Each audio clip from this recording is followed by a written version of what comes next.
live from WTVO Rockford and your home team. Eyewitness News at 5 starts now. After a Wisconsin holiday parade ends in tragedy, security concerns are raised ahead of Rockford's annual celebration. Stroll on State organizers say protecting the public is a top priority. Safety on state line roads is another concern this week. A local sheriff's department's devoted to getting partiers home in one piece in time for Thanksgiving dinner.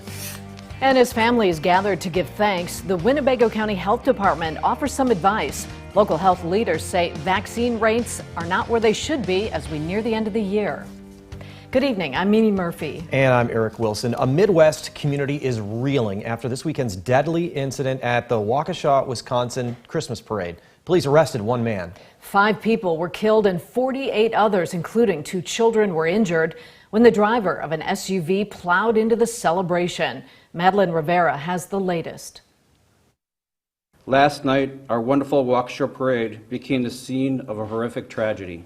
Last night, lives were lost during the middle of what should have been a celebration. Authorities working to determine whether the SUV driver who plowed through a Christmas parade was fleeing from another crime at the time. Waukesha police questioning Darrell Brooks, who was behind the wheel during the rampage. At this time, the Waukesha Police Department is referring 5 counts of first-degree intentional homicide with additional charges based on the investigation. Brooks has a long criminal history that includes numerous violent felonies, with 2 cases currently open in the state, and was released from jail on November 19th.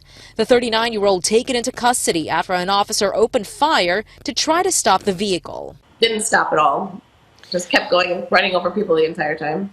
The 59th annual parade, with the theme Comfort and Joy, turned into terror and tragedy as the red SUV sped through a barricade and plowed into the crowd, killing a handful of people and injuring dozens of others, including 18 kids who were taken to Children's Hospital of Wisconsin. Ranging from ages 3 to 16 years of age, which include 3 sets of siblings. A number of children remain critical, and among the dead, members of the Milwaukee Dancing Grannies. The organization saying in part, quote, "Those who died were extremely passionate grannies. They were the glue held us together." That was Madeline Rivera reporting. The tragedy comes a week before Rockford's own holiday parade. Many wonder if the attack has prompted the city to increase security measures. Michelle Rave caught up with Stroll on State organizers. She joins us now to lay out the parade precautions. Michelle? Eric, Mimi, Stroll on State officials tell me safety and security has always been at the forefront for the festival. And after those tragic events in Waukesha, they plan on amping up their security protocols even more. I definitely believe, though, that you will see a lot more security there, which is definitely, in my opinion, the best that you can do. Zachary Lang lives in Loves Park. Stroll on State is a tradition he looks forward to during the holiday season. Yeah, it's always been something that me and my family has always tried to do because we've always been a tight-knit family, if I could say. We've always just tried to do things that we can do as a unit. And it's always been something every year I try to go out there. We like to take pictures in front of the Christmas tree and all that stuff. But the Waukesha Christmas parade tragedy has left Lang with some concerns. It makes me personally kind of concerned a little bit for other people's safety because you can only do so much as a person, as a city. John Groh with RACVB says additional layers of security are being put in place. There will be protocols in place that people see. They'll see officers on the street, and there'll be some things that they don't see that are just there to protect the crowd and give assurances that everything's been done that we can reasonably do to keep our guests safe. Lang plans on going to this year's event, but he'll be extra vigilant, especially since he's bringing his 2-year-old son, Carson, for the very first time. I look around my shoulder every 20 seconds, you know what I mean? Like, I'm turning my head, I'm making sure everything's around me, and especially with my girlfriend and my son, I always make sure they're right in arm's length so that literally if anything happens, I'm right there, and we stay on the sidewalk. And Lang hopes to carry on the tradition of going to Stroll on State with his son. When my son turns 18, he comes and asks me to go on the Stroll of State Street with him, you know what I mean? I want to be able to keep doing those things as long as we can. John Groh tells me that they will announce those safety specifics sometime this week. However, he does encourage people to check out the Stroll on State website to find more information. I'll have a link to that in this story on mystateline.com. Eric? Thanks, Michelle. A State Line gas station employee is robbed at gunpoint over the weekend. It happened around 10:15 last night at the Cranston Road Casey's in Beloit. Investigators say a man approached the worker at the counter, handed over a note demanding cash, and flashed a gun. Police say the suspect was wearing black shoes, tan pants, a black coat with a hood, and a Minecraft baseball cap. These are pictures of him. If you have any information about this robbery, contact police. Freeport police warn the public about scammers impersonating officers. The department received multiple reports of suspicious phone calls today. Community members tell police the callers claim to work for Freeport PD and say the resident has been scammed. Then the crooks ask for personal information such as social security numbers and banking information. The city says police will never ask for that kind of information over the phone. If you do receive a call, investigators say verify that person's employment. If they said, I'm Investigator Davis from Freeport Police Department, I need this information, then remember there is no hurry. You can say, okay, well, I'm going to verify that and hang up. You could call here and ask for Investigator Davis and see whether that, is something true or not. If you recently gave out personal information over the phone and see suspicious banking activity, contact police.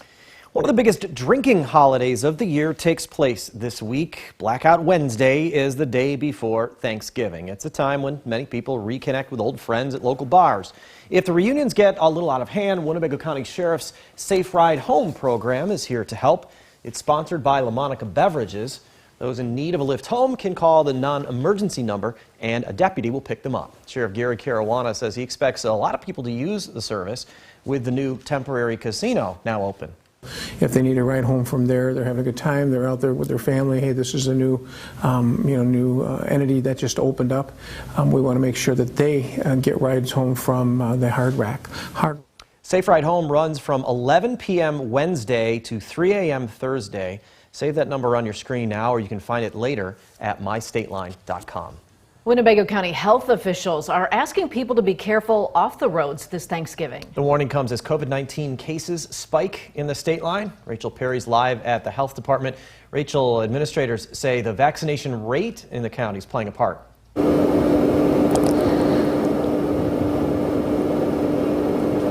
Mimi and Eric, 61% of people in Winnebago County are vaccinated, but officials say that's lower than both Cook and Kane County. Dr. Sandra Martell says hospital beds are full and majority of those patients are unvaccinated. She's encouraging those 18 or older to get the booster shot and says right now the virus can't be eliminated, but that we need to reduce transmission and control the spread. It's time to double down. It's time to double down our collective efforts to move this pandemic to an endemic status, to protect our business community, our educational systems, our families, and ourselves. Mask up, wash up, back up, vax up. At 6, I'll have more on those numbers and the county board chairman that was recently hospitalized for COVID-19. But for now, reporting live in Rockford for your home team, I'm Rachel Perry. All right, Rachel, thanks for that update. A holiday shopping frenzy kicks off this week. Customers will track down the best deals on Black Friday, Small Business Saturday, and Cyber Monday. And financial experts have some tips to help you avoid breaking the bank. Those include cutting out small expenses like fast food and coffee, taking out a certain amount of cash you're comfortable spending rather than charging it. And if times are tough this year, experts say spending quality time with loved ones is better than going into debt buying presents. The experiences and the time you can spend with your friends and family is more valuable than the $50 gift card that you're going to put in a card and then they're going to use it. So if you can do anything to save a lot of money this holiday season, especially if you can't afford it, spend time. Another tip, make a list of what you'll need to buy for the holidays, from gifts to wrapping paper. Presents aren't the only thing families are budgeting for over the next few weeks. Putting holiday meals on the table is also a struggle for many of us. The Greater Rockford Food Pantry Coalition was awarded nearly $8,000 this morning. That donation comes from the Rockford Area Crop Hunger Walk, which raises money to end world and local hunger. Recipients say the boost couldn't come at a better time. They've seen a 30% increase in new clients recently. And food prices are up, so the dollars that we put into food have increased dramatically, and donations for food have been down. So crop walk, fundraisers, those kind of things are really what keep us going. For more information on the Food Pantry Coalition, head to mystateline.com. Now, your First Warn weather forecast from Chief Meteorologist Candace King. Well, it's a cold start this morning, and it will be a cold start tomorrow morning, thanks to a mostly clear sky. Now, on the horizon, looking to the north and northwest, you might notice a few more clouds working in. A live look with our Meridian Sky Track camera now out in Rochelle, looking off to the northwest. We've got just a couple of clouds working in, an upper level disturbance, kind of this weak low pressure system coming through, and all that's going to do is just provide a few more clouds, but we'll stay partly cloudy through the night as high pressure builds in, and that means another night where our temperatures will drop back in the teens. Good news, the wind isn't going to be as strong as what it was here during the day. Even though it wasn't as strong as yesterday, we still had that breeze, which kept our wind chill values here this afternoon in the 20s, and that's where most of us sit right now. Currently at 31 in Rockford, feels like 23, 30 in Freeport, down to 29 in Monroe, 30 in Janesville, and 27 our current temperature in Rochelle. Our weather watcher numbers all in the low 30s, 31 degrees for Sandy here in Kirkland Fairdale, 30 for Ben in South Beloit, and 31 for Bob here on the southeast end of Rockford. Take note, though, of those dew point temperatures in the low single digits, so it is very dry out there. And with the mostly clear sky, lighter wind, too, that sets the stage here for another cold night, down to 16 degrees. When you wake up tomorrow morning, wind chills will be around 10, but our wind shifts around to the south and southwest during the day tomorrow, so it is going to be a cold start, but our temperatures will warm a good 10 degrees above where we were today. Now, that warmth occurring a little later in the day on Tuesday, so it is going to feel cool out there because the wind is going to be picking up, gusting at times close to 30 miles per hour, especially late in the day on Tuesday. Reason why we see that warmth return, it's because we have high pressure off to our west, currently west of the Mississippi River. We get on the western end of that during the day tomorrow, so it allows that wind to shift around to the south and southwest. Now, to our northwest, we've got low pressure that'll be developing over the northern Rockies, moving into the plains, and then eventually into the upper Midwest. So the difference in pressure, or what we call the pressure gradient between those two, will be great, and that's why our wind speeds are expected to pick up during the day. During the afternoon, winds will be gusting at about 25 miles per hour, but look what happens tomorrow night. That wind speed increases, could have some gusts close to 30, maybe even 35. By the time you wake up early Wednesday will be another windy day, but this will push our temperatures into the 50s. Look at the numbers on the west end of that high pressure system, out in the 50s here across the plains. So that's where our source region for that warmth will be moving in. Now, despite our winds increasing and an increase in the warmth, we stay pretty dry, at least for the next couple of days. We've got a few clouds out there this evening. We'll see a couple of those slide through again tomorrow. Tomorrow night into Wednesday, cloud cover does increase, and I think we'll see a mostly cloudy sky on Wednesday afternoon, but our temperatures should be able to make it into the 50s. So let's look at here our travel plans. In the 50s for Wednesday, no problems locally. Showers, I think these will form mostly to our south Wednesday night, which leaves us with a dry but chilly day on Thanksgiving. In fact, cold front comes in Wednesday night, early Thursday. So we go from 45 degrees tomorrow to 53 on Wednesday. 37 though on Thursday. Temperatures will actually be falling through the day, so it is going to be a cold one. We'll stay in the 30s to round out the week. Our precipitation chances remain limited, and guys, as we welcome in the beginning of December, we might see a little brief warm up there, at least for the first week. Now, the Napleton Sports Desk with Sports Director Scott Leber. With Thanksgiving week here, Bears fans might feel like they don't have much to be thankful for, with their team on a 5-game losing streak and sitting at 3-7. And now they might be denied the one pleasure of watching Justin Fields play. He hasn't been ruled out for Thursday, but it's not looking good. Matt Nagy had no update on Fields' injured ribs this morning. Nagy said they were waiting for more test results. You can be sure, though, the Bears won't do anything to jeopardize the health of their potential franchise quarterback. Regardless of everything, we always want to make sure that all of our players, we're not putting them at more risk.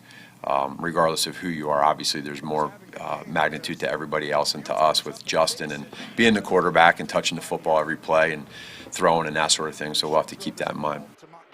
And things are a bit gloomy in Green Bay coming off the loss to the Vikings, and now the Packers have lost starting offensive lineman Elton Jenkins for the rest of the season with a torn ACL on his left knee. That means more shuffling on the line. It's just one of those deals that it's an unfortunate part of our game, and we've had a lot of guys, unfortunately, have to go through this year. Well, the Bulls will be in action tonight. They'll host the Pacers. The Bulls' record is 12-5. That's tied with the Nets for the best in the East. Locally, the boys' high school basketball season gets underway this evening. District 205 will be hosting its annual tip-off classic. Oregon, AFC, and Boylan will also be hosting turkey tournaments this week. Well, here's the first. Guilford basketball player Kiara Brandon signed a letter of intent with the Rock Valley College women's basketball program this afternoon. Since RVC will make the jump to Division II next year, it can now offer scholarships. So Brandon becomes the first scholarship signing for the RVC women. She says the scholarship will definitely come in handy.